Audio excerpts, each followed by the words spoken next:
इतिहास रचेका थिए जेनजीहरूले, नेपाली जनताले। त्यो इतिहासको सङ्ग्रह होस् भन्ने चाहन्छौँ। दुनियाँले देखोस्, आउने दिनमा हाम्रो पुस्ता दर पुस्ताले देखोस् अहिलेसम्म दुनियाँमा हामी बदलाव कुनै देशमा 10 दिनमा, कुनै देशमा 19 दिनमा, 15 दिनमा हुन्थ्यो, तर नेपालले दुनियाँको रेकर्ड 2 दिनमा ठुलो बदलाव गर्न सक्छ भन्ने एउटा इतिहास रच्यो। तर त्यो इतिहासको सङ्ग्रह गर्ने जिम्मा सरकारको थियो।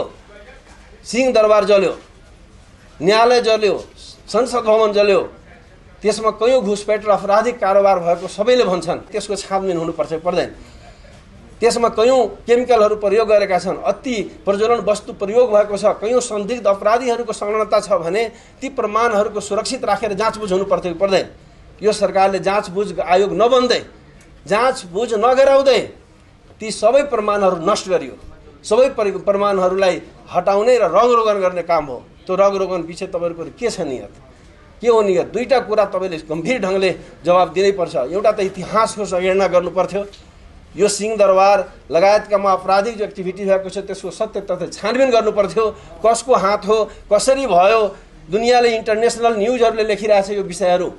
यो सरकारले त्यसको जवाब दिन सक्नुपर्थ्यो। त्यसको दुधको दुध, पानीको पानी बनाउनु पर्थ्यो। तर तपाईँले धुमिल बनाउने, त्यसलाई मेटाउने काम गर्नुभयो। त्यसको छानबिन नहुँदै त्यसलाई पोत्ने काम गर्नुभयो। त्यसको हामीले जवाब चाहिएको छ। यति मात्र होइन, इतिहास रचेका थिए। कयौँले गौरव गर्ने इतिहास तपाईँले मेटाइदिनु भयो। कयौँले पश्चातापको विषय होला, कयौँलाई गौरवको विषय थियो, तर त्यो पनि इतिहासको एउटा हाम्रो ठुलो सम्पत्ति थियो।